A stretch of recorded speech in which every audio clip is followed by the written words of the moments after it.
This is how you make me feel. This is how you make me feel. Oh, good, oh, great sunshine. Oh, baby, this is how you make me feel. And I feel good.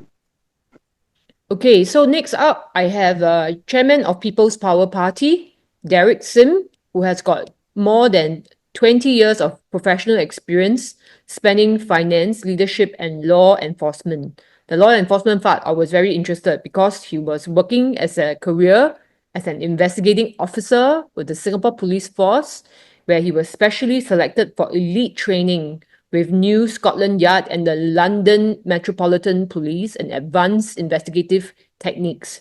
He has also earned prestigious commendations for his commitment to excellence.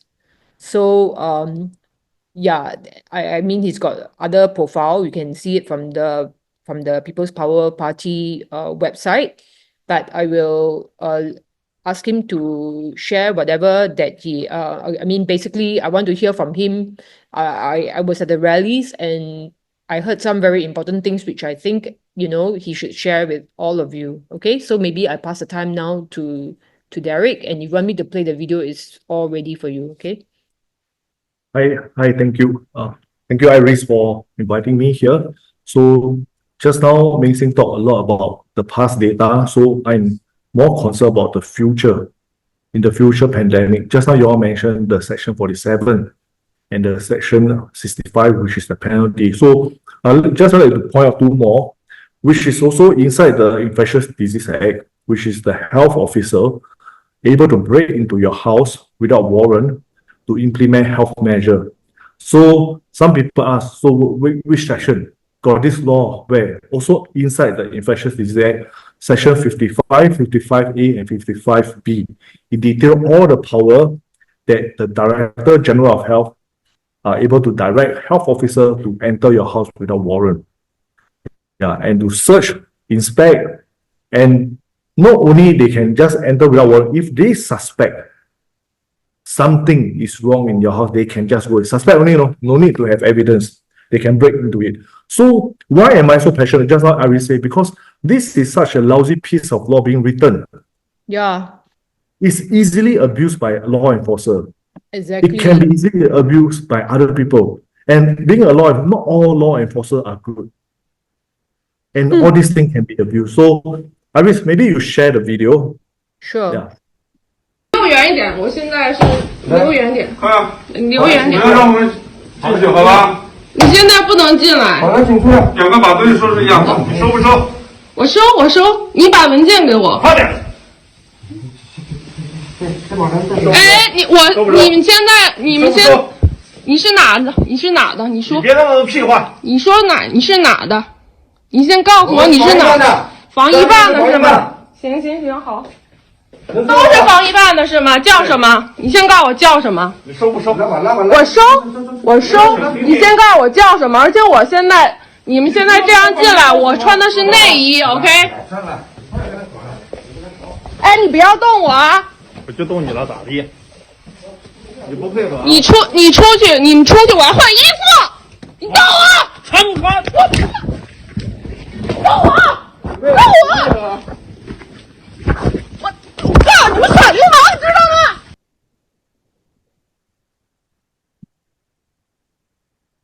Wow, Yeah. that was of course very, very, very scary. I'm also going to put up the act that you are mentioning about so that everybody can see that we are not just 好笑啊, right? Not really 好笑啊, really real one. We're all very scared. 一点都不好笑啊。And this is exactly now is legal. It's legal, and I believe just now the lady, she is like most people, she do not know there's this law.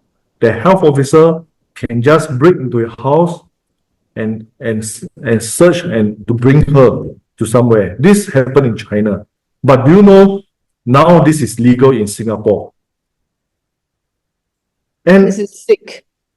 And I want to ask, if I'm in the parliament, I want to ask WP, Pritam Singh, I say, why didn't you speak out? Are you a lawyer? You're a lawyer, right? Why didn't you speak up? Exactly. This is such a lousy piece of law.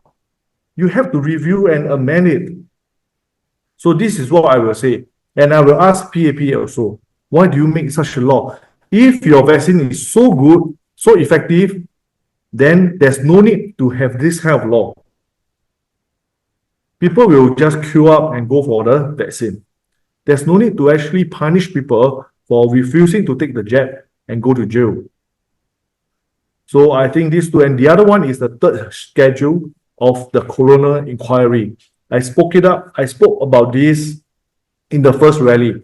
So it's not here, third schedule. So one of the category of death that's being removed is death due to medical treatment or death due to medical intervention. So why did they remove it? This act was supposed to promote and enhance medical transparency. So someone died after treatment, so there must be autopsy. So there's no good reason MOH and anyone actually offer why they remove this article, this particular clause. Yeah.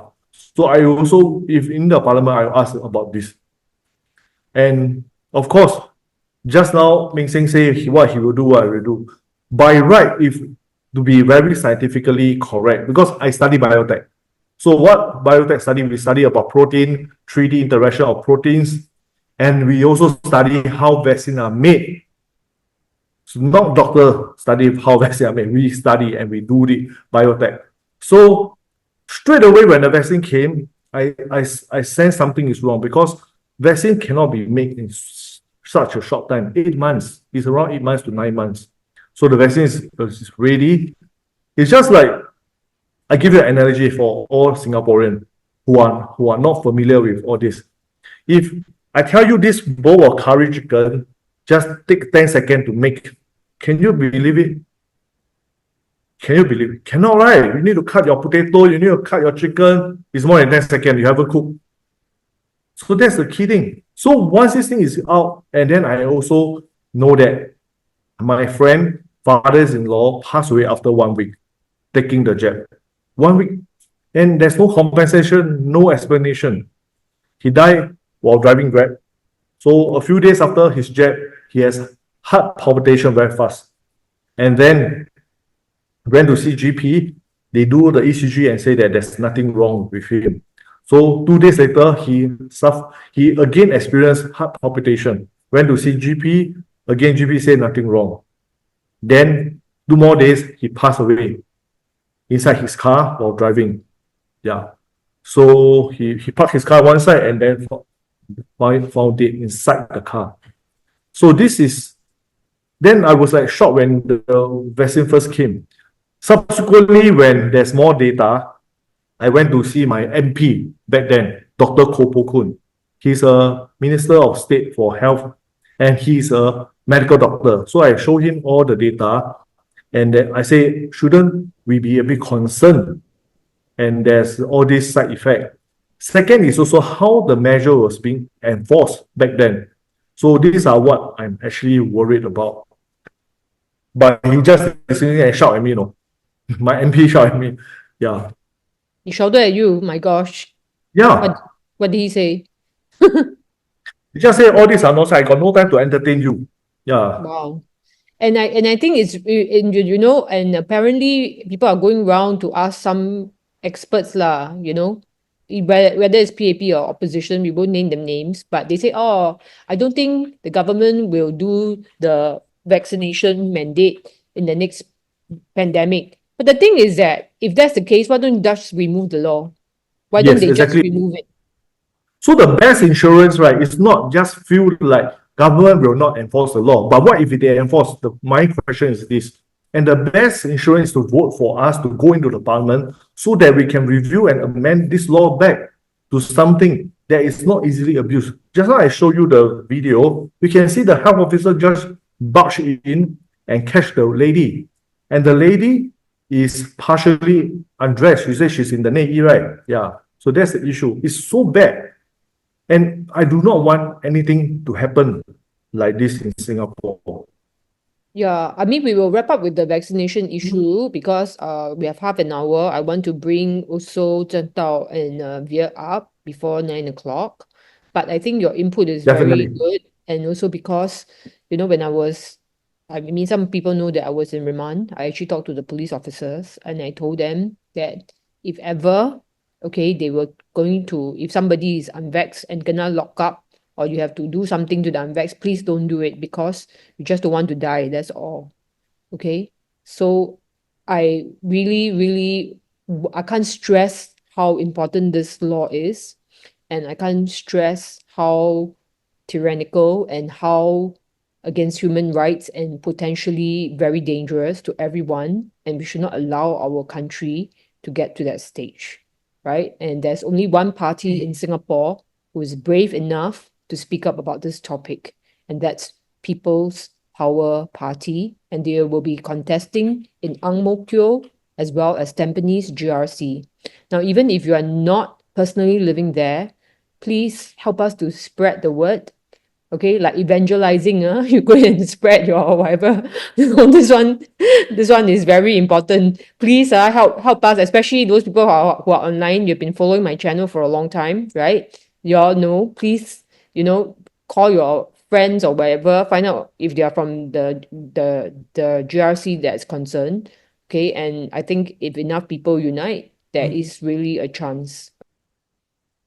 This is how you make me feel. This is how you make me feel.